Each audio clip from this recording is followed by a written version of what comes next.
você já pensou em pagar por algo que não consumiu?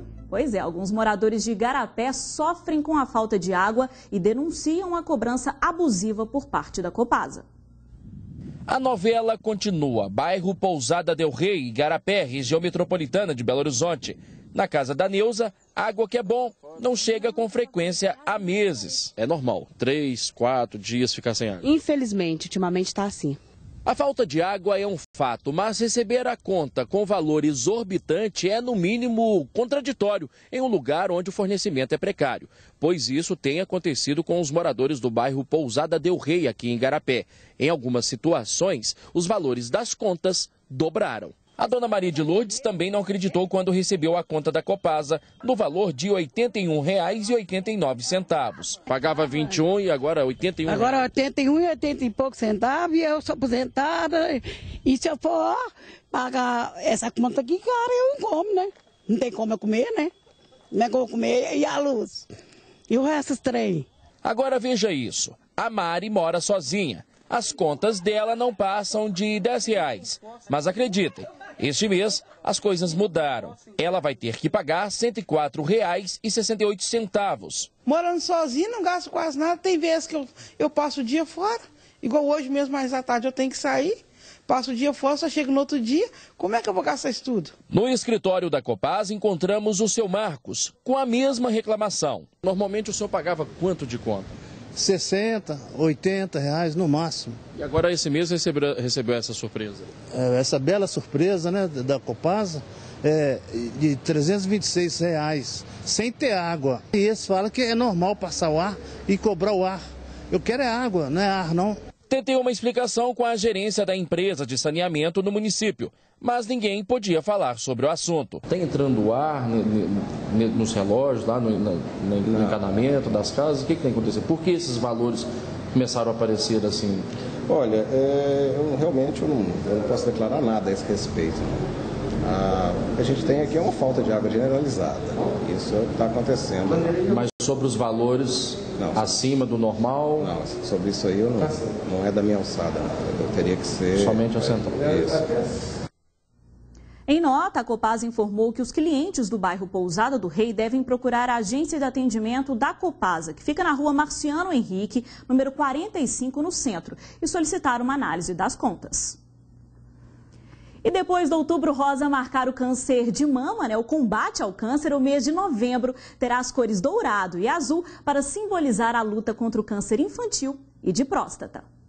A ideia é sensibilizar a população a respeito da doença. Em apoio à causa, a oncopediatra da Fundação decidiu raspar o cabelo. É um desafio vencido. As crianças merecem o nosso ouro. O gesto sensibilizou os padrinhos da campanha. Foi lindo, né? Acho que foi brilhante nessa atitude dela, né? Segundo o Instituto Nacional do Câncer, todos os anos são registrados 12 mil novos casos da doença em crianças de todo o país. O diagnóstico precoce é fundamental para aumentar as chances de cura. Hoje a gente consegue curar mais de 70% das crianças com câncer, desde que seja feito o diagnóstico precoce. Os pais devem ficar atentos para ajudar a descobrir a doença. A criança está com uma dor de cabeça há semanas que não está melhorando. Junto com essa dor de cabeça, ela começa a ter vômito, ou ela começa a ter uma perda de força em algum membro, por exemplo. São sintomas de alerta. Graças ao diagnóstico precoce, Vanessa já superou a fase mais agressiva do tratamento e agora já sabe o que quer daqui para frente. Voltar para minha escola. O mês de novembro também marca a luta contra o câncer de próstata, o segundo mais comum entre os homens. Lair descobriu que tinha a doença há 10 anos e hoje vive uma vida normal. Tudo graças ao diagnóstico precoce. Eu tenho 10 anos já de operar, 10 anos e meio. Tenho uma neta de 2 anos. Se eu não tivesse feito esse exame precoce, eu não teria o prazer de estar convivendo com a minha neta. Pois é, apesar de toda a dificuldade, quanto mais cedo, melhor, hein? E para falar de futebol, eu recebo o Everton Guimarães. Everton, boa noite. Boa noite. A gente começa, é claro, falando do líder do Campeonato Brasileiro, que teve uma vitória importantíssima e empurrou ainda mais o Botafogo, hein? O Botafogo, minha gente, o Botafogo acho que já foi. O Botafogo, aliás, de todos os times que lutam contra o rebaixamento, é o time que tem uma situação mais desesperadora, dentro e fora do campo, porque ninguém recebe lá há muitos meses, enfim. Agora o Cruzeiro não tomou conhecimento. Bárbara, o placar do jogo não mostra o que foi o jogo. O Cruzeiro foi dono das ações desde o primeiro tempo e até no segundo tempo. Mesmo com o gol do Botafogo no finalzinho, num gol contra, inclusive, do Léo, o Cruzeiro não foi ameaçado pelo Botafogo em momento algum do jogo. Dono das ações, absoluto, mantém os 5 pontos e quanto menos rodadas, mais o Cruzeiro é campeão. Pois é, eu acho ótimo quando temos 2 competições rolando, porque aí a gente fala, né? Desliga o botão de uma e liga o botão da outra, né? Fim de Campeonato Brasileiro essa semana, por enquanto, para o Cruzeiro, porque agora tem uma pedreira, né? Copa do Brasil, o Cruzeiro tem a vantagem, só que o jogo é lá, contra o Santos. E aí, esse Santos que perdeu no Campeonato Brasileiro, o que a gente pode dizer dessa partida? A única coisa que eu lamento, e vou continuar lamentando, foi aquele erro de arbitragem, né? Um gol legal do Cruzeiro... mal anulado. Eu vou lamentar sim, porque em decisão, um gol como aquele muda todo o quadro. E acabaram errando. Tanto que o Bandeira foi retirado do quadro da FIFA, né? Para futuros torneios e tal. Agora, o Cruzeiro tem time, Bárbara. O que me preocupa no Cruzeiro são os segundos tempos dos jogos e o fato de jogar na Vila, né? O Santos, apesar de ter perdido para o Inter ontem, a cabeça do Santos, que não tem nada mais para disputar dentro do Brasileiro, a cabeça dos caras está diretamente ligada à Copa do Brasil. Pois é, agora a gente muda um pouco de assunto porque temos uma certa polêmica aí rondando o Atlético, né? Foi anunciado agora à tarde que o Jô, o André e o Emerson Conceição foram afastados do elenco. O que aconteceu, hein, Everton? Olha, informações extraoficiais dão conta de que foi bagunça no hotel, né? Mulheres nos quartos e tal, enfim. Parece informações extraoficiais. Mas o fato é que o Atlético, muita gente está dizendo, o Atlético demorou para tomar essa decisão, porque os caras não queriam mais, o Jô ficou fora, foi para o Rio de Janeiro, foi para a balada, o André também. Já o Conceição tem já tem um histórico, né? No Inter já tinha esse histórico. O Conceição dentro de campo também não dá, não vira e tal. E aí? Não. E aí que o Atlético não poderia tomar nenhuma decisão sem ter um motivo justo para tomá-la. E agora tem um motivo.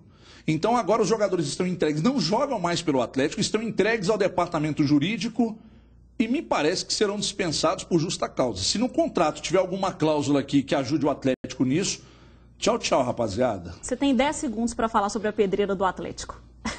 Difícil, mas eu, assim como os torcedores do Atlético ao longo desses últimos anos e meses, eu acredito que o Atlético passe, ainda mais agora que os jogadores vão correr pelo clube e demonstrarem que esse tipo de profissional que saiu não é para jogar no Atlético. É o eu acredito entoado mais uma vez. Tchau, Everton. Até a próxima. E os torcedores cruzeirenses foram os primeiros a aproveitar uma novidade nesse domingo. Com a implantação da linha 55 do MOVE, a expectativa é de que pelo menos 1.000 pessoas usem o transporte exclusivo em dias de jogos no Mineirão. Os torcedores do Cruzeiro foram os primeiros a testarem a novidade. Muito melhor, sem trânsito, tranquilo, chega direto no Mineirão, muito mais fácil.